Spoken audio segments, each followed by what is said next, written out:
السلام علیکم گائز، امید کرتا ہوں سب خیریت سے ہوں گے۔ تو آج ہم جس ٹاپک پر بات لے کے آئے ہیں وہ ہے بی بی ہیبت ماسک۔ یہ مسجد آذربائیجان کے دارالحکومت اور سب سے بڑے شہر باکو میں واقع ہے۔ باکو، میں آپ کو بتاتا چلوں، فارسی زبان کا لفظ ہے جس کا مطلب ہے ہواؤں کا مارا ہوا شہر۔ بڑا ہی خوبصورت اور قدیمی شہر ہے، اور اس میں کافی طرح کی مسجدیں واقع ہیں، لیکن یہ جس مسجد کی ہم بات کریں اس کی سب سے پہلے تو میں آپ کو لوکیشن بتاتا ہوں کہ پہاڑوں اور سمندر کے درمیان واقع ہے یہ۔ دیکھیے کہ خوب نظارہ ہے، کیا قدرت ہے رب کی کہ پہاڑ اور سمندر ان کے درمیان، ایک طرف سمندر ہے دوسری طرف پہاڑ ہے، درمیان میں مسجد واقع ہے۔ اب میں آپ کو تعارف کرواتا چلوں بھی کہ بی بی ہیبت کون تھی۔ بی بی ہیبت حضرت امام موسیٰ کاظم علیہ السلام کی مظلومہ بیٹی۔ ان کا اصل نام حضرت فاطمہ صغریٰ سلام علیہ بنت امام موسیٰ کاظم ہے۔ جب ظلم و ستم عروج پہ آ گیا تو یہ اپنے 3 بھتیجوں کے ساتھ ایران کے شہر انزلی میں سکونت پذیر اختیار کی انہوں نے۔ باوجود جب عباسیوں نے ان کو، بی بی کو اور ان کے ساتھیوں کو سکون سے نہ رہنے دیا تو آپ نے ایک پارسا بابا سجاد اور ان کے اہل خانہ کے ساتھ وسطی ایشیا کا رخ، جسے آج کے دور میں آذربائیجان کہتے ہیں، وہاں سکونت اختیار کر لی، یہاں رہائش پذیر ہو گئی۔ سب سے پہلے تو آپ یہ مسجد دیکھیں نا، سبحان اللہ کتنی پیاری مسجد بنی ہے یہ دیکھ، ماشاء اللہ۔ یہ مسجد میں لوگ آتے ہیں، آذربائیجان کے مقامی لوگ بھی آتے ہیں، دوسری کنٹری سے لوگ بھی آتے ہیں، مزار پہ آتے ہیں، مسجد میں آتے ہیں دعا مانگنے اور اپنی مرادیں پوری کروانے۔ کافی لوگ آتے ہیں یہاں سے، دوسری کنٹری میں بھی، آذربائیجان سے بھی۔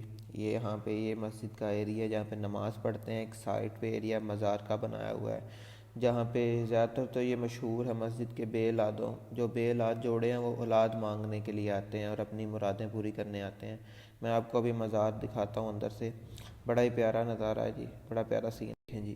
یہ مزار ہے، یہ بھی کھل چکا ہے، میں آپ کو اندر سے دکھاتا ہوں۔ یہاں پہ بی بی ہیبت سلام اللہ علیہ اور ان کے 3 بھتیجے کی قبریں ہیں، یہ میں آپ کو دکھاتا ہوں جی۔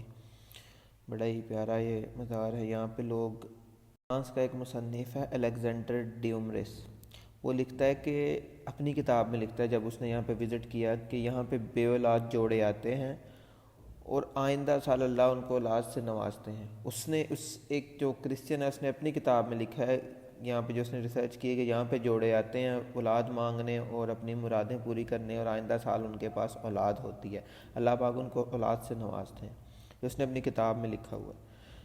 یہ جو مزار ہے یہ 13ویں صدی میں بنایا گیا تھا، روزہ مزار، یہ دیکھیں جی، یہ پہاڑوں کے درمیان یہ مسجد ہے۔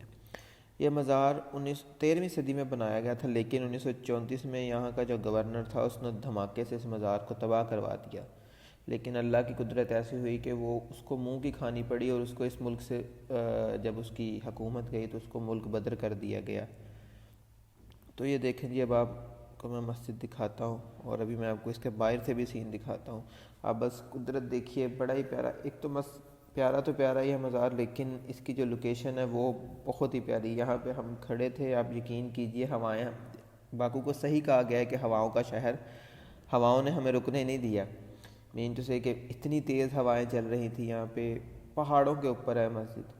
اور یہ جو سائڈ پہ یہ سمندر نہیں ہے، بیسیکلی اس کو کیسپین سی کہتے ہیں، یہ ایک پارٹ ہے پانی کا جو زمین نے کور کیا ہوا ہے، کیسپین سی، یہ سمندر نہیں ہے، اٹس ناٹ اے سی، جس کالڈ اے کیسپین سی، اور اس سائڈ پہ پہاڑ ہے، ان کے درمیان میں اس مسجد کو بنایا گیا۔ تو آپ بھی آذربائیجان ضرور آئیے اور اس مسجد کا وزٹ کیجئے، انشاءاللہ آپ بھی اپنے من کی مرادیں